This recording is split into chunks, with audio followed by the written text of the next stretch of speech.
Driver specialist के platform से मैं हूं मज़हर फरीद। और आज की हमारी वीडियो है, हमारे एक दोस्त हैं, सब्सक्राइबर हैं, वो कहते हैं कि जी क्या हम गाड़ी को देख के भी हम गाड़ी ड्राइव कर सकते हैं। मसलन कि जिस तरह आप समझाते हैं जी कि गाड़ी किस तरह चलाई जाती है या गाड़ी में क्या क्या फ़ीचर होते हैं, तो इन चीज़ों को देख के भी हम गाड़ी जो है वो चला सकते हैं। तो मेरा उस भाई के लिए भी और बाकी जो मेरे सब्सक्राइबर और दोस्त और नए देखने वाले भाई हैं, उन सब के लिए मेरा ये सवाल एक है और मैं उनको बताना चाहता हूँ कि मेरा जो बताने का मकसद होता है वो ये होता है कि आपको गाड़ी के बारे में नॉलेज होनी चाहिए।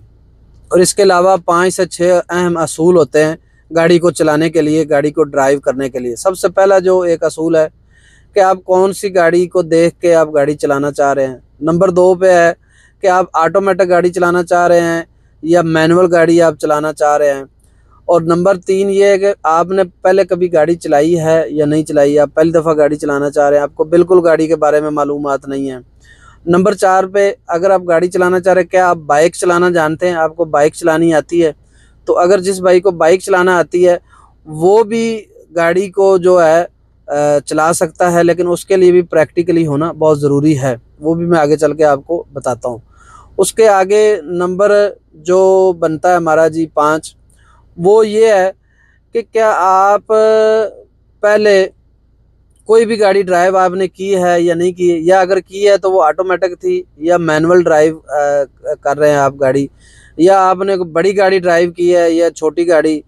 बड़ी गाड़ी और छोटी गाड़ियों में फ़र्क होता है। जिस तरह अब आप छोटे शहरों में चले जाएं या आप गाँव में चले जाते हैं, वहाँ पे मेहरान जो है वो बहुत ज़्यादा गाड़ी होती है। ज़्यादातर लोग मेहरान गाड़ी चला के ही ड्राइवर बने हुए हैं, जो आम ड्राइवर्स हजरात भाई हैं। तो मेहरान में और इसी तरह अगर करोला आप देख लें या बड़ी गाड़ियाँ, आप टोयोटा रीवो है, जिस तरह क्रूज़र हो गई, मर्सिडीज़ हो गई, इन गाड़ियों के फीचर्स में भी बहुत फ़र्क होता है, डिफरेंट होता है। और इसी तरह अगर आप छोटी गाड़ी मेहरान चला रहे हैं तो उसमें 2-3 चीज़ें होती हैं। उसका मैनुअल गियर है जी, उसमें एसी है जी, वो मैनुअल एडजस्ट करना होता है। इसी तरह उसमें लाइटें हैं, इसके अलावा कोई ख़ास उसमें ऑप्शंस नहीं होती। अगर इसी तरह आप टोयोटा करोला पे आ जाते हैं तो टोयोटा करोला में उसके बनिस्बत बहुत ज़्यादा फीचर होते हैं। तो उन चीज़ों को आपको समझने के लिए कोई या तो का वीडियो देखनी पड़ेगी, या उसके लिए आपको कोई ना कोई गाड़ी चलानी पड़ेगी या किसी से समझना पड़ेगा, तो फिर जाके आपको समझ आती है। तो मेरा जो अहम समझाने का मसला है वो मैं आपके आगे शेयर कर रहा हूँ कि जो मैं वीडियो में आपको समझाता हूँ, आपको दिखा रहा होता हूँ कि गाड़ी किस तरह चलाई जाती है, चलाने का तरीका क्या है, क्लच किस तरह प्रेस करते हैं मैनुअल गाड़ी में, क्लच को छोड़ने का तरीका क्या है, ब्रेक किस तरह लगाते हैं, एक्सीलेटर किस तरह देते हैं। तो सबसे पहले मेरा भाई ये चीज़ जो है वो आप जब गाड़ी के अंदर बैठेंगे, गाड़ी चलाएंगे, तो फिर आपको जाके इस चीज़ की समझ आएगी। लेकिन बाकी चीज़ें जो मैं आपको समझा रहा होता हूँ, उस चीज़ को समझाने का आपको बेनिफिट या फ़ायदा ये होता है कि आप अपनी गाड़ी जो जिसमें भी आप बैठ रहे हैं या मेरी वीडियो जिस गाड़ी की भी देख रहे हैं, अगर आपके पास वही गाड़ी आई थी, मिसाल के तौर पे टोयोटा करोला आपके पास गाड़ी आ जाती, तो टोयोटा करोला की अगर आपने वीडियो देखी हुई है और मैंने उसमें मुकम्मल बताया हुआ है कि टोयोटा करोला गाड़ी किस तरह चलाई जाती है, उसमें क्या क्या फ़ीचर है, तो अगर आपने वो चीज़ें देखी हुई होंगी, उसमें आपको पता चल रहा होगा कि गाड़ी की सीट किस तरह एडजस्ट की जाती है, गाड़ी का एसी किस तरह चलाया जाता है, गाड़ी का गियर किस तरह लगाया जाता है, गाड़ी की लाइटें किस तरह ऑन की जाती हैं। इसी तरह छत में जो लाइट लगी होती है वो किस तरह आप ऑन कर सकते हैं, दरवाज़ा खोलने का तरीका, बैक व्यू, साइड जो मिरर होते हैं साइड में, मैं अभी भी गाड़ी के अंदर बैठा हूँ, ये जो शीशे हैं इनको किस तरह एडजस्ट किया जाता है, इसके भी ये फीचर हैं सारे, ये भी मैंने एक वीडियो में बताया। इसी तरह ये मेरे पास टोयोटा रीवो है, उसके आप फीचर देख रहे हैं, ये स्टीयरिंग में मल्टीमीडिया स्टीयरिंग है, इसका ये क्रूज़ है। इसी तरह लाइट्स ऑन करने के लिए ये लीवर है, ये वाइपर चलाने के लिए लीवर है। इसी तरह स्टार्ट करने के लिए ये इसका पुश स्टार्ट बटन लगा हुआ है, और ये इसका मीटर है। ये सारी चीज़ें जो हैं, आप अगर गाड़ी नहीं भी चलाना जानते, आपको गाड़ी चलानी नहीं भी आती, तो ये जो मैं चीज़ें समझाता हूँ इससे आप 50-60% या 80% तक आप गाड़ी को समझ जाते हैं कि गाड़ी की लाइटें किस तरह ऑन की जाती हैं, ये जो इसमें फ़ीचर हैं वो किस तरह चलाए जाते हैं, ऑन किए जाते हैं। तो मेरा वीडियो बनाने का मकसद यही होता है कि आप भाई गाड़ी के अंदर जो फीचर्स हैं उनको समझ सकें। गाड़ी जो चलाने की अगर हम बात करें तो गाड़ी जो है वो जब तक आप प्रैक्टिकली किसी के साथ बैठकर आप गाड़ी चलाएंगे नहीं तो आपको गाड़ी चलानी नहीं आएगी। गाड़ी चलाना और चीज़ है, लेकिन गाड़ी के फीचर समझना ये एक और चीज़ है, ये डिफरेंट चीज़ें हैं। तो अगर गाड़ी चलाने से पहले आपको इन फीचर्स के बारे में पता होगा तो गाड़ी चलाना आपके लिए आसान हो जाएगा। मिसाल के तौर पे आपको किसी ने गाड़ी की चाबी दे दी, अब आप जाते हैं, आपको गाड़ी खोलनी नहीं आ रही, तो आप गाड़ी को चलाएंगे किस तरह? तो अगर मेरी कोई वीडियोस आपने देखी होंगी तो उससे आपको अंदाज़ा हो जाएगा कि गाड़ी को चलाने के लिए सबसे पहले क्या क्या चीज़ें करनी होती हैं। मिसाल के तौर पे आप किसी के पास जॉब करने के लिए चले जाते हैं, ड्राइवर हज़रात, या अपनी अल्लाह ताला उनको गाड़ी दे देता है, तो वो गाड़ी का जो ब्रेक ऑयल है, गाड़ी का इंजन ऑयल है, गाड़ी के अंदर पानी डलता है और बैटरी का पानी होता है, ये सारी चीज़ें आप अगर कोई वीडियो नहीं देखेंगे या आपको कोई करके दिखाएगा नहीं तो आप किस तरह समझेंगे? तो मेरा वीडियो बनाने का मकसद ये होता है कि आपको इन चीज़ों की समझ आ सके और आप इन चीज़ों को समझें कि यार गाड़ी को चलाने के लिए या गाड़ी के अंदर जो फीचर्स हैं या मालूमात वो किस तरह या कहाँ से लें। तो ये सबसे अच्छा प्लेटफॉर्म है यूट्यूब का। तो यहाँ पे आप आके मेरे अलावा भी हज़ारों ऐसी वीडियोस पड़ी हैं जिससे आप समझ सकते हैं कि गाड़ी को चलाने के लिए क्या क्या चीज़ें दरकार होती हैं, क्या क्या आपको फीचर समझने चाहिए। तो वीडियो बनाने का भी मकसद यही है कि आप समझ सकें। फिर इसके अलावा अब आगे चलते हैं, तो आगे आ जाते हैं फीचर गाड़ी में, गाड़ी चलाने के अगर आप ऑटोमेटिक गाड़ी चला रहे हैं या आप मैनुअल गाड़ी चला रहे हैं।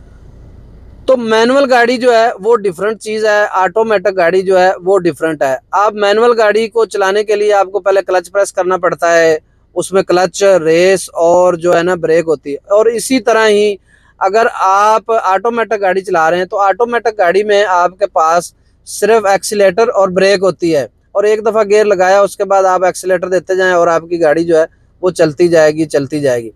तो ऑटोमेटिक और मैनुअल गाड़ी में ये फ़र्क होता है। बाकी जो ऑप्शनें हैं वो मैनुअल गाड़ी में भी उसी तरह होती हैं, ऑटोमेटिक गाड़ी में भी उसी तरह होती हैं। तो इसी तरह मैं आपको ये भी बता रहा था कि क्या आप बाइक चलाना जानते हैं? अगर आपको बाइक चलानी भी नहीं आती तो आप गाड़ी किस तरह जो है आप वो चला सकते हैं? तो मेन चीज़ ये है कि आपको कुछ ना कुछ नॉलेज होनी चाहिए गाड़ी को चलाने के लिए, कि गाड़ी का क्लच किस तरह प्रेस करते हैं, ब्रेक किस तरह लगाते हैं और एक्सीलेटर किस तरह हमने प्रेस करना है और गाड़ी को चलाना है। अगर आप बाइक चलाना जानते हो तो गाड़ी आपके लिए मुश्किल नहीं है। हाँ, नए ड्राइवर जो है, एक और ड्राइवरों में मसला है, नए ड्राइवर जो हमारे भाई हैं वो क्या करते हैं कि गाड़ी में बैठते ही वो कंफ्यूज हो जाते हैं कि ये चलेगी नहीं, तो वो अक्सर जो है वो क्लच या ब्रेक दबाने की बजाय वो एक्सीलेटर दबा देते हैं। तो एक्सीलेटर जब आप दबा देंगे वो गाड़ी रुकने की बजाय वो आप कहीं, आपकी गाड़ी जो है ना वो लग जाएगी, आपका एक्सीडेंट हो जाएगा। तो सबसे पहला जो आपने काम करना है वो यही करना होता है कि आपने कंफ्यूज नहीं होना, बिल्कुल आपने कंफ्यूज नहीं होना है। गाड़ी चलाते हुए आपने अपने हवास पे काबू रखना है, तो फिर जाके आपको गाड़ी जो है आप उसको सबसे जो आखिरी असूल हमारा रह जाता है कि ड्राइवर का, वो ये हो जाता है कि आप जब सबसे पहले गाड़ी सीखना चाह रहे हैं, सबसे पहला जो काम है और सबसे पहले करना चाहिए, आप गाड़ी को जितने आराम से चलाएंगे आप गाड़ी को उतना ज़्यादा जल्दी सीख सकेंगे और उस पर अपना कंट्रोल जो है वो रख सकेंगे। हम नए ड्राइवर क्या करते हैं कि गाड़ी पे बैठा और गाड़ी का जी दौड़ाना शुरू कर दिया, दौड़ाना शुरू। तो इस तरह आपको गाड़ी चलाने में जो है ना वो बड़ा टाइम लग सकता है, आपको गाड़ी संभालने में टाइम लग सकता है, क्योंकि आपको तो आदत नहीं है कि गाड़ी को आराम से चलाएं, आपने तो दौड़ाना है गाड़ी को। तो इस तरह आप किस तरह ड्राइवर बन सकते हैं? सबसे पहला जो काम है वो यही होता है कि आप गाड़ी को बिल्कुल आराम आराम से चलाएं, उससे आपको समझ भी आ जाएगी। अगर आपके अल्लाह ना करे गाड़ी में मसला भी है तो वो भी आपको समझ आ जाए, क्योंकि आराम से चल रहे होंगे, गाड़ी में कोई आवाज़ है, कोई शोर है, तो वो चीज़ भी आपको समझ आ जाएगी। तो आज की हमारी वीडियो इतनी ही है, और ये वीडियो जो है वो मैं टिकटॉक पे भी लगाऊंगा और यूट्यूब पे भी मेरा एक चैनल है, यूट्यूब पे भी आप देख रहे हैं, और ये मेरा इसी नाम पे ड्राइवर स्पेशलिस्ट के नाम पे टिकटॉक पे भी चैनल है। अगर आप टिकटॉक देखते हैं तो टिकटॉक पे भी आ जाएं, वहाँ पे भी आप मेरी बहुत सारी वीडियोस पड़ी हैं वो भी आप देख सकते हैं, और यूट्यूब पर भी मेरी बहुत सारी वीडियो हैं आप वहाँ पे देख सकते हैं। तो मेरे और आखिरी एक जो मैसेज मैं आपको देना चाहूँगा अपने सब्सक्राइबर को, वो मेरा मैसेज ये है कि मेरे ज़्यादातर जो सब्सक्राइबर हैं उन्होंने बेल आइकन का बटन को नहीं प्रेस किया हुआ, जिसकी वजह से उनको मेरी वीडियो पहुंचती ही नहीं है और उनको नोटिफिकेशन नहीं जाता। तो बराए मेहरबानी जितने भी मेरे सब्सक्राइबर फॉलोअर्स हैं वो सब जो हैं हमारा मेरे चैनल का जो है बेल आइकन का बटन ज़रूर दबाएं, ताकि उन तक जो है ना बेल नोटिफिकेशन तक पहुंच सके, ताकि हर आने वाली नई इन्फॉर्मेटिव वीडियो आप तक पहुंच सके। तो अगर आज की हमारी वीडियो आपको अच्छी लगे तो हमारे चैनल को ज़रूर सब्सक्राइब करें, लाइक करें, शेयर करें। शुक्रिया जनाब।